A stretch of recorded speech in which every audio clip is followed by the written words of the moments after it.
नमस्कार दोस्तों। नेस्ट 2024 यानी राष्ट्रीय उपलब्धि सर्वे की तैयारी के 12वें सप्ताह के इस वीडियो में आपका स्वागत है। तो आइए शुरू करते हैं हम आज का वीडियो। इसके पहले के सभी सप्ताह के वीडियो इस वीडियो के डिस्क्रिप्शन बॉक्स में उपलब्ध करवाए गए हैं, जिसमें सभी विषयों के वीडियो उपलब्ध हैं। जिन्हें आपने नहीं देखा है तब उन्हें देख सकते हैं और अपनी तैयारी अच्छे से कर सकते हैं। पहला प्रश्न है, चित्र में खेल और उसकी खेल सामग्री दी गई है। पहचानिए इनमें से एक जोड़ी सही नहीं है। आप देख रहे हैं यहाँ पर कि चार विकल्प दिए हैं और चार प्रकार के खेल और उनकी खेल सामग्री दी गई है, लेकिन एक जोड़ी सही नहीं है। जो जोड़ी सही नहीं है उसे हमें पहचानना है। हम देख रहे हैं कि यहाँ पर बैडमिंटन खेल खेलने के लिए मतलब रैकेट है ना, इसे हम क्या बोलते हैं, रैकेट बोलते हैं, और इसे बोलते हैं शटल कॉक। इन्हें दोनों के द्वारा ये खेल खेला जाता है। ये जोड़ी बिल्कुल सही है। दूसरे में देख रहे हैं हॉकी और इसकी बॉल है, ये भी जोड़ी सही है। तीसरा है बैट और बॉल, ये भी जोड़ी सही है। आप देख रहे हैं ये जो खेल है, ये खेल है ना, और इसके अंतर्गत ये जो यूज किया जाता है ये नहीं किया जाता है ना। इस खेल में यानी जो खेल है इसमें पासे का उपयोग किया जाता है ना। इसका उपयोग किया जाता है पासे का।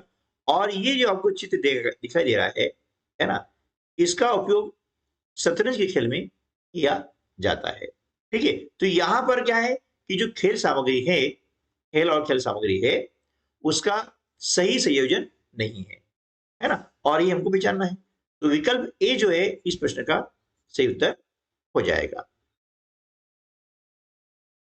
प्रश्न 2, शहद प्राप्त करने के लिए कौन सा कीट पाला जाता है? ए मधुमक्खियां, बी मक्खियां, सी टिड्डे, डी तितली। तो शहद प्राप्त करने के लिए मधुमक्खियां पाली जाती हैं। विकल्प ए इस प्रश्न का सही उत्तर होगा।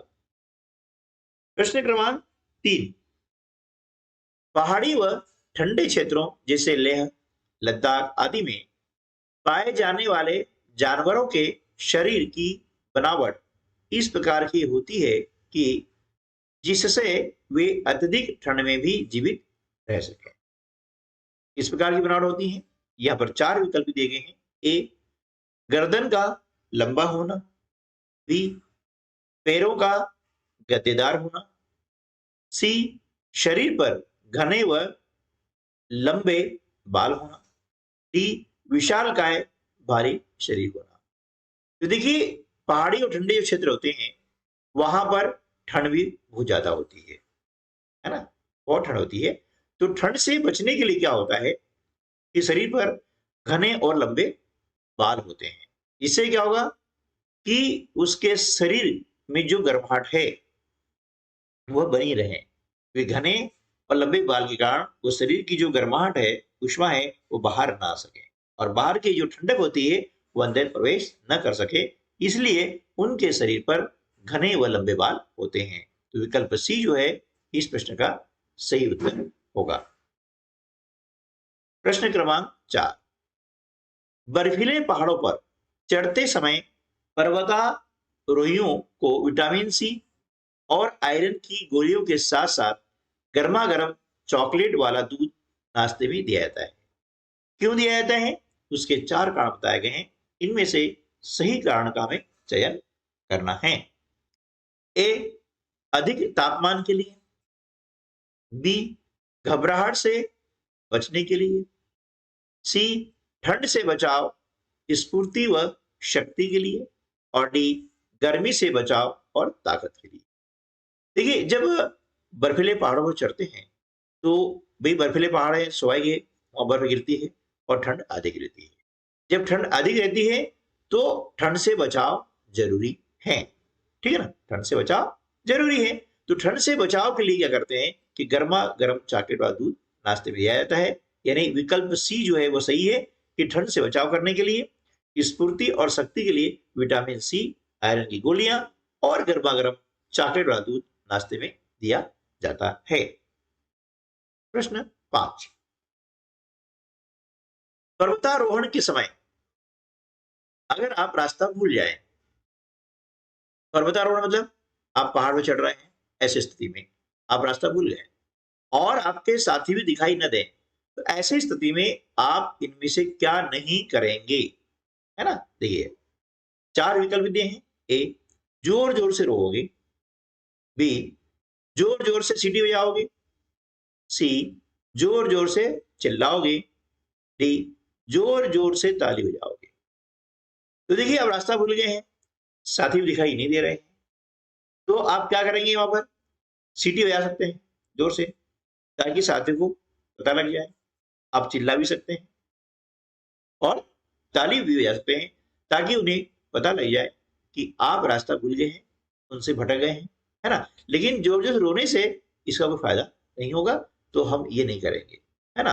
तो ध्यान रखिएगा, जब भी इस प्रकार की कोई स्थिति आती है, तो हम सीटी बजा सकते हैं, चिल्ला सकते हैं, है ना? और ताली बजा सकते हैं, लेकिन रोएंगे नहीं। प्रश्न 6, चित्र में दिखाई दे रहे लोग कौन सा चुनौतीपूर्ण कार्य कर रहे हैं? आप देख रहे हैं ये चित्र है और यहाँ पर ये क्या है? पहाड़ है ना? ठीक है। तो अब कौन सा चुनौतीपूर्ण कार्य कर रहे हैं? ये नाम दिए हैं। ए ट्रेकिंग, बी पर्वतारोहण, सी कैपिंग, डी स्काई डाइविंग। तो देखिए ये पहाड़ है और पहाड़ पे ये सब चढ़ रहे हैं, देखिए, है ना? तो ये कौन सा कार्य कर रहे हैं? ये कार्य कर रहे हैं पर्वतारोहण का, यानी विकल्प बी इस प्रश्न का सही उत्तर होगा। प्रश्न 7, सोनाली 18 वर्ष की आयु पूर्ण कर चुकी है, उसे अब कौन सा अधिकार प्राप्त होगा? ए शिक्षा का अधिकार, बी पर्यटन का अधिकार, सी संपत्ति का अधिकार, डी मताधिकार। आप देखिए सोनाली 18 वर्ष की आयु पूर्ण कर चुकी है ना? तो उसे कौन सा अधिकार प्राप्त होगा? देखिए 18 वर्ष की आयु पूर्ण करना और अधिकार प्राप्त होना, ठीक है, ये क्या है? मताधिकार। यानी 18 वर्ष की आयु पूर्ण होने पर मताधिकार प्राप्त होगा और बाकी सारे अधिकार उसे जन्म से ही प्राप्त हो जाते हैं। इसके लिए किसी उम्र का बंधन नहीं है, उम्र का बंधन केवल मताधिकार यानी वोट देने के लिए है ना? कोई भी व्यक्ति जब तक 18 वर्ष की आयु पूर्ण नहीं कर लेता है, तब तक वोट देने का वो पात्र नहीं होता है, उसे अधिकार नहीं मिलता है, ठीक है? तो उसे मताधिकार प्राप्त होगा कब? जब वह 18 वर्ष की आयु पूर्ण कर लेगी। प्रश्न क्रमांक 8, ग्राम पंचायत की आमदनी में हम किस प्रकार सहायता कर सकते हैं? ए बगीचे में पेड़ लगाकर, बी घर की सफाई करके, सी घरों एवं बाजारों पर लगाए जाने वाले कर देकर, डी इनमें से कोई नहीं। देखिए बगीचे में पेड़ लगाएंगे तो उसे ग्राम पंचायत आमदनी नहीं होगी, यदि फलदार वृक्ष हैं तो उसकी आमदनी हमें ही होगी। घर की सफाई करते हैं तो उसे भी पंचायत को आमदनी नहीं होती है ना? फिर क्या है कि घर एवं बाजार पर जो लगाए जाने वाले कर हैं, वह कर दे करके पंचायत की आमदनी में हम सहायता कर सकते हैं। नहीं, विकल्प सी इस प्रश्न का सही उत्तर होगा। प्रश्न क्रमांक 9, रोपाई, निराई, कटाई ये शब्द निम्न में से किससे संबंधित हैं? ए नौकरी, बी व्यापार, सी खेती, डी मशीन। देखिए रोपाई, निराई, कटाई, बुआई आदि जो शब्द होते हैं ये खेती से संबंधित होते हैं। खेती को हम कृषि भी बोलते हैं, है ना? यानी एग्रीकल्चर, ठीक है। 10वां प्रश्न है, ध्रुव तारा कौन सी दिशा को बताता है? ए पूर्व, बी पश्चिम, सी उत्तर, डी दक्षिण। तो जो ध्रुव तारा होता है वो हमेशा उत्तर दिशा को बताता है।